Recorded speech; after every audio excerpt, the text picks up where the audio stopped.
What's good? It's your boy CJ Goodfella back with the Boxing Clinic and more. Early morning grind, y'all know what it is. I jump right into it. It looks like Guillermo Rigondeaux team is considering him moving to 126. Said it was hard enough for him to get fights at 122 when he had a title. He said his manager told Boxing Scene, which I linked the article to the description. Shout out to Boxing Scene one time for the one time. And he says it was difficult getting fights when he had the title. You know, the WBA stripped him, told him if he lost to Lomachenko at 130, they was gonna strip him of his title at 122, which was crazy, but they did it. And now he out here strapless. Said it's gonna be tough to get him fights at 122, and of course it will be. Says he's actually naturally a 118 pounder or whatever. So, should he move down to 118 and compete somewhere closer to his natural weight? So legitimately, he jumped up too many weight classes. If he's really a naturally 118 pounder, and his manager said that he underestimated the weight difference, which everybody was trying to tell his stupid self about jumping weights, and somebody of that caliber of boxing knowledge, at least we think he's smart in the boxing ring, should have known that. It's not sparring when you're knocking out bigger guys. It's a real fight. It's a big difference. Smaller gloves, no headgear. This ain't the amateurs. But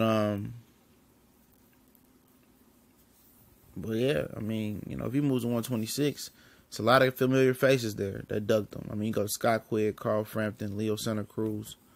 It's a lot of familiar faces there. How would he stack up? It's be difficult to say. At this point, I still haven't heard any of them try to call him out, even after losing. Maybe, they was like, what's the point of really fighting him now? He lost. But coming off a loss mentally, we don't know where Rigondeaux is at. I think it closes the gap. If not, some of the guys on here surpassed it that ducked him before. But I still don't think they gonna shoot him a fair one. I don't see Leo Santa Cruz still giving Rigondeaux his fight that he wants. I don't know, man, mentally where Rigondeaux at, but, maybe a Leo Santa Cruz fight can jump him back up, but I don't still see Santa Cruz taking that fight, in my opinion. Carl Frampton, he don't have a belt, so I really don't see him taking that fight. Scott Quigg is about to fight Oscar Valdez. It is what it is. The Gary Russell fight is a dangerous fight for him. The whole division is dangerous coming off the type of L he came. Mentally, people know he had quit. That make a fighter go the extra mile on his butt.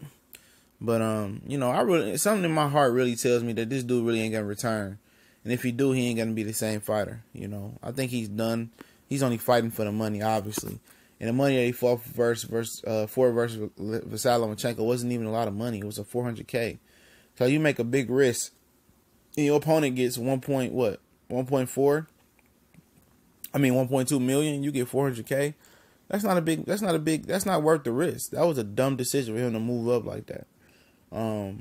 Especially conceding everything he conceded to Lomachenko, from the glove size to the ring, to the promotion, to the judges, to the network, everything, to the promoter. He conceded a lot, and then really got peanuts in the grand scheme of things. I hope that $400K is able to stretch for him, because if he wants to return to boxing, it's gonna be tough for him to get a fight without a belt. He's gonna work his way up like he's 0-0. That's what it's gonna have to be. And hopefully he knows it's an uphill battle for him to come back. Where should he go back? Should he go to 118? Should he go to 122? Should he go to 126? Who knows? Who knows? But now the networks ain't gonna pay to see him come on there unless he get in position to fight a Gary Russell, Santa Cruz, Elite Selvia, Carl Frampton. And we know the promoters and advisors and managers control a lot of the sanctioned belt body rankings. So, if he wants to fight Santa Cruz, he might as well get ranked in the WBC or the WBA or both at the same time. That should be, where you're trying to get ranked. And we know Santa Cruz will drop those belts at the drop of a dime and move up. Carl Frampton's already been talking about moving up to 130 because he says he's having a hard time making 126, which will be a death certificate for him because he'll get murdered at 130. Miguel Burch, Lomachenko, Tank Davis, they all dispatching him pretty easily.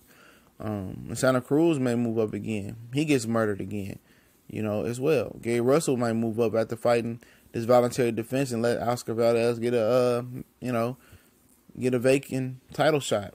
You know, he might move to 130. So some of these guys can get to moving and grooving, and there may be some opportunity there for Guillermo Rigondeaux. He definitely made a mistake by conceding so much for Sal Lomachenko for peanuts. And when he cashed that check, I think he started to realize that, you know, maybe in the ring, he started to realize that after round 1. But he may move to featherweight, might stay at, 122. Who knows? Let me know what y'all think Rigondeaux should come back